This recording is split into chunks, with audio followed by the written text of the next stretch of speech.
A história começa com um nome: Jesus. Este nome mudaria o mundo para sempre.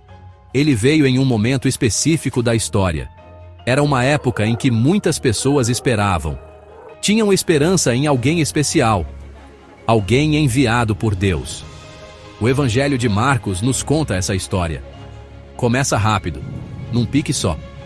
Marcos queria ir direto ao ponto. Ele queria nos mostrar quem é Jesus. Ele mostra Jesus como um homem de ação, poderoso e compassivo. O Evangelho de Marcos provavelmente foi escrito para o povo de Roma.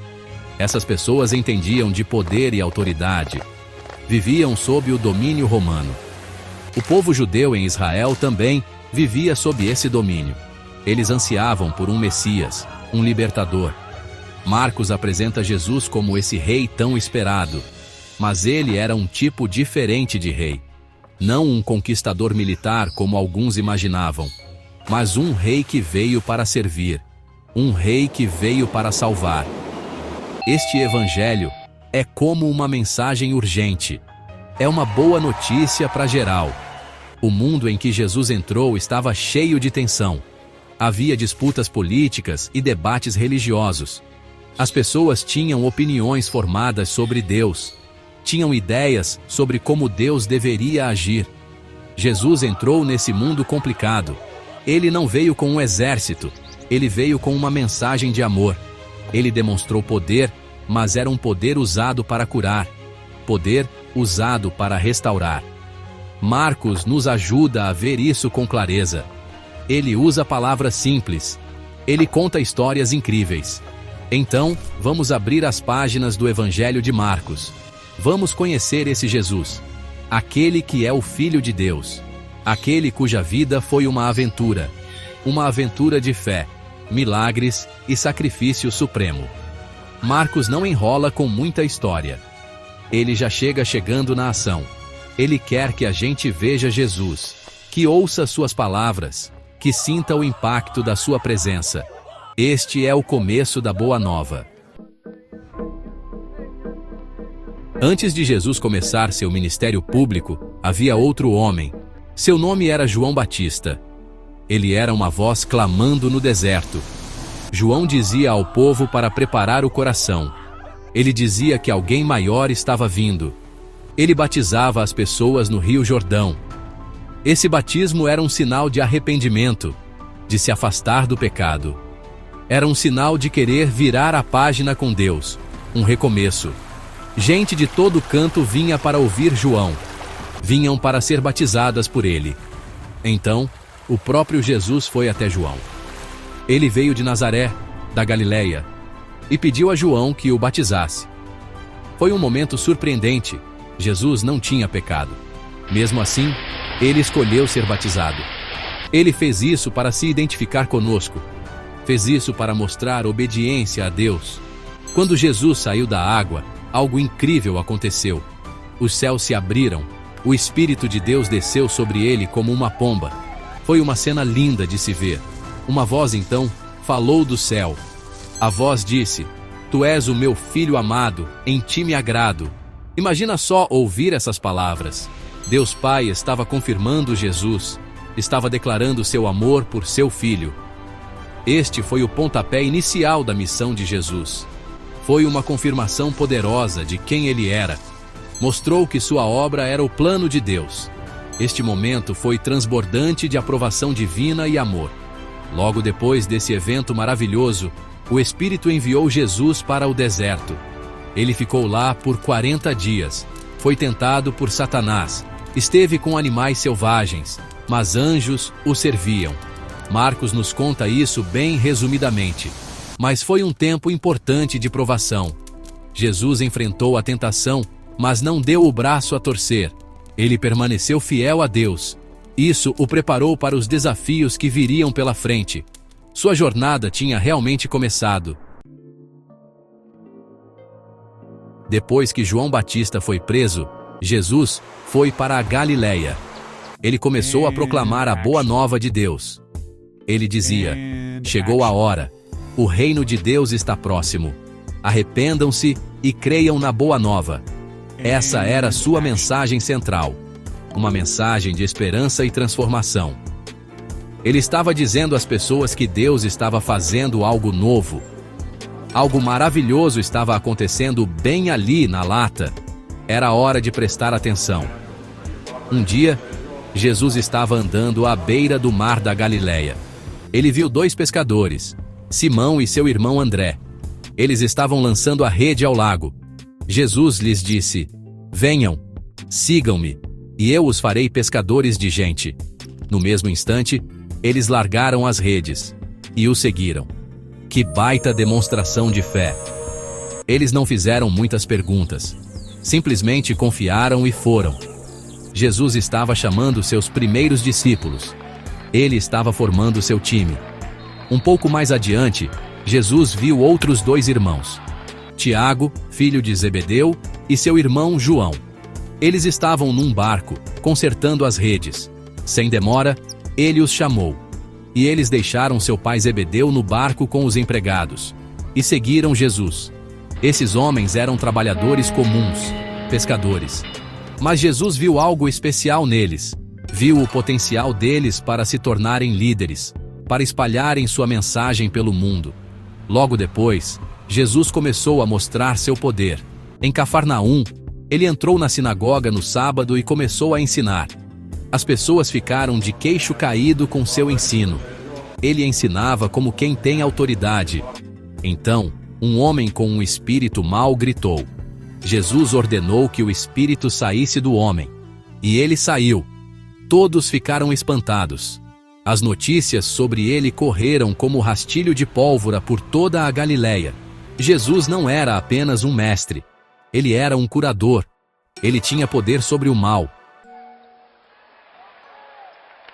A fama de Jesus se espalhou como fogo. As pessoas traziam todos os seus doentes e endemoniados para ele. A cidade inteira se aglomerava na porta. Jesus curou muitos que tinham diversas doenças. Ele também expulsou muitos demônios. Ele estava mostrando a compaixão de Deus em ação. Ele se importava profundamente com aqueles que sofriam. Seu toque trazia cura. Suas palavras traziam liberdade. Ele era, de fato, uma luz na escuridão para tanta gente. Seu ensino também era único. Ele não apenas citava outros rabinos. Ele falava com uma autoridade que ninguém tinha visto antes. Quando ele ensinava na sinagoga, as pessoas ficavam maravilhadas. Diziam: "O que é isto? Um novo ensino, e com autoridade." Essa autoridade, às vezes, criava problemas. Por exemplo, quando ele curou um paralítico, primeiro disse: "Filho, seus pecados estão perdoados." Alguns mestres da lei ouviram isso. Acharam que ele estava blasfemando. Só Deus pode perdoar pecados. Eles acreditavam. Jesus conhecia os pensamentos deles. Ele lhes perguntou: "O que é mais fácil dizer a este paralítico? Seus pecados estão perdoados." Ou: "Levante-se, pegue sua maca e ande." Então, para mostrar que tinha autoridade na terra para perdoar pecados, ele disse ao homem para se levantar. O homem se levantou, pegou sua maca e saiu andando à vista de todos. Isso deixou todo mundo de boca aberta, mas também plantou sementes de oposição. Alguns líderes começaram a ficar de olho nele. Os conflitos continuaram. Jesus chamou Levi, um cobrador de impostos, para segui-lo. Depois, comeu na casa de Levi com muitos cobradores de impostos e pecadores. Os líderes religiosos o criticaram por isso. Perguntaram aos seus discípulos: "Por que ele come com cobradores de impostos e pecadores?" Jesus os ouviu e disse: "Os sãos não precisam de médico, mas sim os doentes. Eu não vim chamar justos, mas pecadores." Jesus veio para todos, especialmente para aqueles que sabiam que precisavam de ajuda. Seu amor era inclusivo. Seção 5. Histórias do coração, revelando os segredos do reino. Jesus frequentemente ensinava usando histórias. Essas histórias eram chamadas parábolas. Eram histórias simples sobre a vida cotidiana, mas com significados espirituais profundos. Jesus usava parábolas para explicar como é o reino de Deus. Ele disse a seus discípulos que o segredo do reino de Deus lhes fora revelado. Mas aos de fora, tudo era dito em parábolas, como mencionado em Marcos, capítulo 4, versículo 11. Isso era para que as pessoas pensassem com profundidade, para que buscassem o significado. Uma das parábolas mais famosas é a parábola do semeador, encontrada em Marcos, capítulo 4, versículos de 1 a 9. Jesus descreveu um agricultor espalhando sementes. Algumas sementes caíram à beira do caminho, e os pássaros vieram e as comeram. Outras caíram em terreno pedregoso. Brotaram rápido, mas murcharam porque não tinham raiz. Outras sementes caíram entre espinhos. Os espinhos cresceram e sufocaram as plantas. Mas outras sementes caíram em terra boa. Produziram uma colheita farta, multiplicando 30, 60 ou até 100 vezes mais. Mais tarde, Jesus explicou essa parábola a seus discípulos, como vemos em Marcos, capítulo 4, versículos 13 a 20. A semente é a palavra de Deus. Os diferentes tipos de solo representam as diferentes formas como as pessoas recebem a palavra de Deus. Algumas ouvem, mas Satanás logo atira. Outras recebem com alegria, mas desistem quando a coisa aperta. Outras deixam que as preocupações e os desejos sufoquem a palavra. Mas algumas, como terra boa, ouvem a palavra, a aceitam e produzem uma grande colheita. Essa história nos faz refletir sobre nosso próprio coração. Como nós recebemos a mensagem de Deus? Jesus contou outras parábolas também. Ele disse que o reino de Deus é como um homem que lança sementes sobre a terra. Gap 2. Noite e dia, quer ele durma ou se levante, a semente brota e cresce, mesmo que ele não saiba como, conforme descrito em Marcos capítulo 4, versículos 26 a 27. É também como um grão de mostarda. É a menor de todas as sementes da terra. No entanto, quando plantada, cresce e se torna a maior de todas as hortaliças, como mencionado em Marcos, capítulo 4, versículos 31 a 32. Essas parábolas mostram que o reino de Deus começa pequeno, mas cresce de forma poderosa e misteriosa. Ele traz vida e abrigo. Seção 7. A estrada para o destino. Lições a caminho de Jerusalém. Uma parte importante do Evangelho de Marcos se concentra na jornada de Jesus. Era uma jornada em direção a Jerusalém. Não era apenas uma viagem geográfica, era uma jornada rumo ao seu destino. Um destino que envolvia sofrimento, morte e ressurreição. Jesus sabia o que estava por vir. Ele começou a ensinar seus discípulos abertamente sobre isso. Disse-lhes que o Filho do Homem precisava sofrer muitas coisas. Seria rejeitado pelos anciãos, pelos chefes dos sacerdotes e pelos mestres da lei. Precisava ser morto e depois de 3 dias, ressuscitar. Era difícil para os discípulos entenderem isso. Pedro até chamou Jesus de lado e começou a repreendê-lo. Ele não conseguia aceitar que o Messias sofreria. Mas Jesus corrigiu Pedro com firmeza. Ele disse: "Para trás de mim, Satanás. Você não pensa nas coisas de Deus, mas apenas nas coisas humanas." Jesus então lhes ensinou o que realmente significa segui-lo. Ele disse: "Quem quiser ser meu discípulo, negue-se a si mesmo, tome a sua cruz e siga-me." Discipulado significa sacrifício. Significa colocar a vontade de Deus em primeiro lugar. Para lhes dar um vislumbre de sua glória, Jesus levou Pedro, Tiago e João a um alto monte. Lá, ele foi transfigurado diante deles. Suas roupas se tornaram resplandecentes, de um branco intenso. Elias e Moisés apareceram, conversando com Jesus. Então uma nuvem os cobriu. Uma voz veio da nuvem: "Este é o meu filho amado. Ouçam-no." Este foi um momento de confirmação divina. Mostrou aos discípulos a verdadeira identidade de Jesus. mesmo enquanto ele trilhava o caminho do sofrimento. Foi uma prévia de sua glória suprema. Enquanto continuavam em direção a Jerusalém, Jesus lhes ensinou mais. Ensinou sobre humildade. Disse que o primeiro deve ser o último, e servo de todos. Ensinou sobre servir aos outros. Disse que o Filho do Homem não veio para ser servido, mas para servir, e para dar sua vida em resgate por muitos. Eram lições difíceis. Desafiavam as ideias dos discípulos sobre grandeza. Jesus os estava preparando para um reino muito diferente dos reinos terrenos. Um reino construído sobre amor e serviço.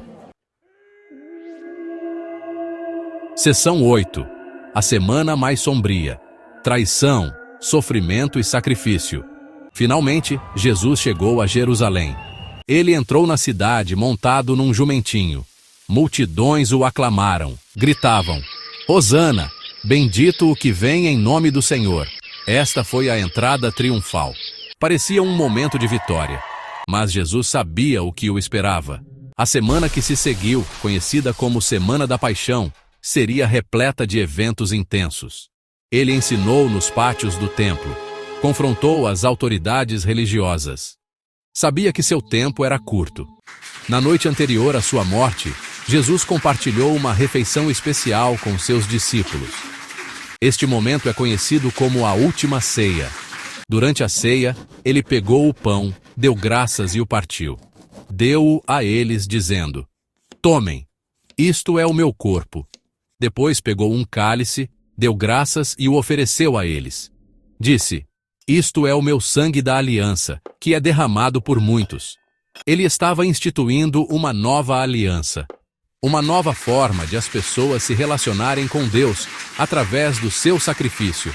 Mais tarde, naquela noite, no jardim do Getsêmani, Jesus orou. Estava em profunda angústia. Sabia o sofrimento que estava prestes a enfrentar. Ele orou: Abba, Pai, tudo te é possível. Afasta de mim este cálice. Contudo, não seja o que eu quero, mas sim o que tu queres. Então Judas, um de seus próprios discípulos, o traiu. Jesus foi preso. Foi levado para julgamento perante os líderes judeus e, em seguida, perante Pôncio Pilatos, o governador romano. Foi falsamente acusado, ridicularizado e espancado. Pilatos, cedendo à pressão da multidão, condenou Jesus à morte por crucificação. Soldados romanos o açoitaram e puseram uma coroa de espinhos em sua cabeça. Fizeram-no carregar sua própria cruz até um lugar chamado Gólgota, o lugar da caveira. Lá, o crucificaram entre dois criminosos. Por horas ele ficou pendurado ali, em agonia. A escuridão cobriu a terra. Por volta das 3 da tarde, Jesus clamou em alta voz: meu Deus, por que me abandonaste? Então, com um último brado, ele expirou. Seção 9. Vitória sobre a morte. O alvorecer da esperança eterna. A morte de Jesus parecia o fim da história. Seus seguidores estavam arrasados. Suas esperanças tinham ido por água abaixo. José de Arimateia, um membro respeitado do conselho, corajosamente pediu a Pilatos o corpo de Jesus. Ele retirou o corpo, envolveu-o em linho e o depositou num túmulo novo, escavado na rocha. Uma grande pedra foi rolada contra a entrada. Tudo parecia perdido. Os discípulos estavam dispersos, tomados pela tristeza e pelo medo. Mas este não era o fim. Era o começo de algo novo. No primeiro dia da semana, bem cedo pela manhã, algumas mulheres foram ao túmulo. Maria Madalena, Maria, mãe de Tiago, e Salomé. Elas levaram especiarias para ungir o corpo de Jesus. Perguntavam-se quem rolaria a pedra para elas. Mas, ao chegarem, viram que a pedra, que era muito grande, tinha sido removida. Elas entraram no túmulo. Em vez de encontrarem o corpo de Jesus, viram um jovem vestido com uma túnica branca, sentado à direita. Ficaram assustadas. O jovem, um anjo, lhes disse: não se assustem. Vocês estão procurando Jesus, o Nazareno, que foi crucificado. Ele ressuscitou. Não está aqui. Vejam o lugar onde o colocaram. Mas vão, digam aos discípulos dele e a Pedro: ele vai adiante de vocês para a Galiléia. Lá vocês o verão, como ele lhes disse. Ele ressuscitou. Essas palavras mudaram tudo. A morte tinha sido derrotada. Jesus estava vivo. As mulheres, tremendo e perplexas, fugiram do túmulo. A ressurreição de Jesus é a pedra angular da fé cristã, a base de tudo. Provou que Jesus é quem ele disse que era, o Filho de Deus.